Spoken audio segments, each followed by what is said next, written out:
Okay, so we got yet another new launch trailer for Crisis Core Reunion, as well as a blog post from Square Enix accompanying said trailer that actually includes a lot of new details that I don't think any of us knew about in terms of the game's gameplay and how Zack is going to control.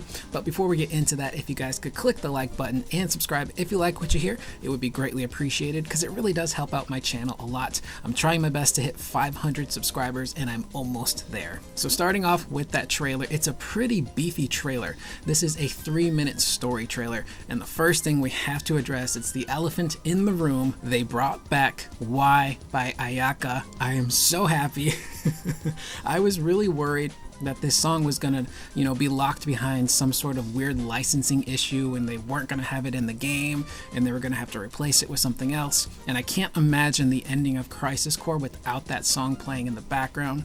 And the fact that they brought it back full front and center, full frontal nudity in this trailer, it's really reassuring. So that I just wanted to point out first, that just everyone loves that song and it has so many memories attached to it. So the fact that they brought it back is absolutely awesome. So as for the trailer itself, it's pretty much a heavy story trailer, focusing a lot on the second half of Crisis Core and everything that happens with Genesis and the Battle of Sephiroth, and even showing in the video Zack's death, which is kind of controversial to some people. I know a majority of us who are going to play Reunion have already played Crisis Core. We're huge Final Fantasy VII fans, so we already know Zack's backstory. But there are going to be new players coming along who know nothing about Zack, who maybe didn't play Remake, or maybe they played Remake and they were confused. So this is kind of a spoilery thing to put in the trailer, but this is kind of an issue that Square has with a lot of their final trailers for their games, where they just start throwing in a bunch of spoilery bits from the latter half of these games. They did it with Final Fantasy VII Remake, and thankfully I avoided that trailer when that happened, but I kind of wish they would be a little bit better about doing that in the future with newer releases. And some people with the tinfoil hats are speculating that, wait, if they're showing Zack's death, then that must mean that the ending is completely new. And I don't think that's the case. Again, we did a video yesterday talking about the lack of story changes for the game. If anything, we might get a new video at the very end, like a post-credit kind of thing that leads into Remake and Rebirth, but I think that's as far as they're gonna go. And continuing on with the trailer, we actually get a really great sample size of all of the voice acting in this game. So we hear more of Caleb as Zack. I know he's gotten a lot of heat over the past year or so because a lot of people wanted Rick Gomez to come back, which he was fantastic as Zack, and I think Caleb is doing a solid job so far. But we also hear Cody Christian come back as a younger Cloud. Britt Baron, who we will touch on later, has returned as Tifa, and I'm really excited to hear Tyler Hoechlin's take on a younger, pre-crazy Sephiroth. I think he's going to do a really damn good job. I think maybe he's going to tap into a little bit of that Clark Kent that he does with the Superman and Lois show, so I'm really excited to hear more about that. We also do get more gameplay stuff in this trailer, but we're going to actually jump over to the blog post at this point because a lot of what we read in the blog post goes hand in hand with what we're seeing in the trailer. So starting off with that blog post, this is Crisis Core FF7 Reunion, Tifa, Buster Sword, and more. So as I mentioned earlier, Britt Baron is reprising her role as Tifa. I am in love with Britt. Her performance and portrayal of Tifa in 7 Remake was so beautifully done. It was nuanced. There was a lot of depth to her emotions. She could be vulnerable in one moment and then she could throw down and kick your ass in the next if she needed to. I think she's probably the best Tifa voice actor we've had. I thought Rachel Lee Cook, who was the previous actress, did a great job as well. Writing has a lot to do with it too, but Britt just did such a standout job. Everyone in 7 Remake honestly was superb in their roles. But to have her back and to have all of her dialogue now fully voiced, I think it's just going to make what happens in Nibelheim even more impactful. So this is brand new here. There's actually a new battle stance for Zack called the Buster Sword battle stance, and we've seen bits of this in the trailers, but now we actually have full confirmation that this is full on a brand new gameplay style for Zack. So I think it's going to be kind of like what Cloud does in 7 Remake with his Operator and Punisher stances. So I think it might be somewhere along those lines. So the blog says once Zack acquires the Buster Sword, he can make use of battle stances and strong attacks.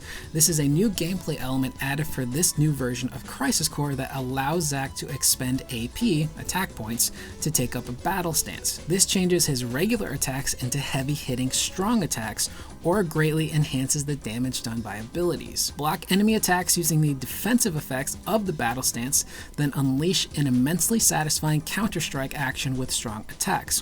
While performing a strong attack, Zack will not flinch if hit by enemy attacks and will continue his attack. So maybe they took some inspiration from Cloud's moveset in 7 Remake, allowing Zack to acquire a new stance and do some new attacks. So this is really cool. I think it's a lot like the Punisher stance that Cloud had in 7 Remake. So this is a welcome addition. Anytime you can kind of freshen up and add new flavor to gameplay for a game that you played a long time ago, it just makes it even more fun and exciting to get your hands on. So here's the thing, minigames and sub-events. It's been a while since I played Crisis Core, so I genuinely do not remember if there were minigames in the original Crisis Core other than like the flower cart thing and building that. But according to this blog post, there's going to be the physical fitness test where you can do the squats, which is really cool. That's going to take place in the Shinra building. Right here in the blog post itself is the building the flower wagon thing. So anyone out there, if you remember a lot of Crisis Core, was there physical fitness mini games in the OG game? It's been so long since I played that I genuinely can't remember. The mail system obviously makes a return.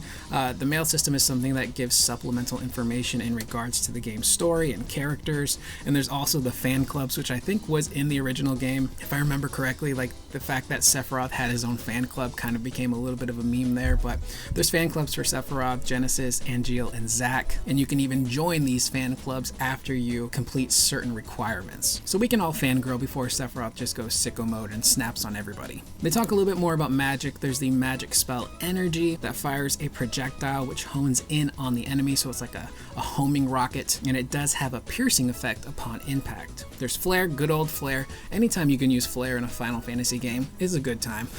I think my favorite version of Flare might be either Final Fantasy VIII's Flare or Final Fantasy IX's Flare. 8 in particular just sticks in my head. I remember that being a really good spell to junction to your stats because it was a huge stat boosting spell. There's the abilities section, which was a huge part of the original Crisis Core, so we get things like Poison Blade that can poison enemies. There's the Hammer Punch, can't touch this.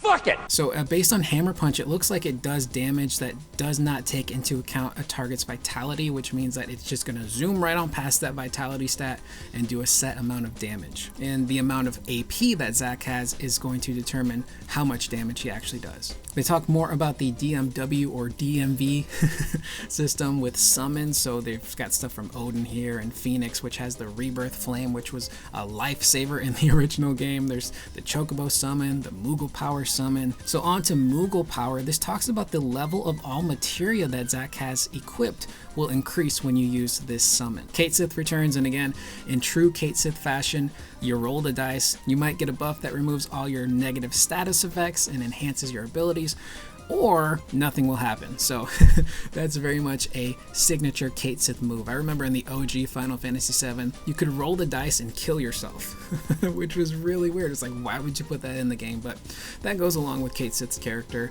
You roll the dice, you might get lucky, you never know.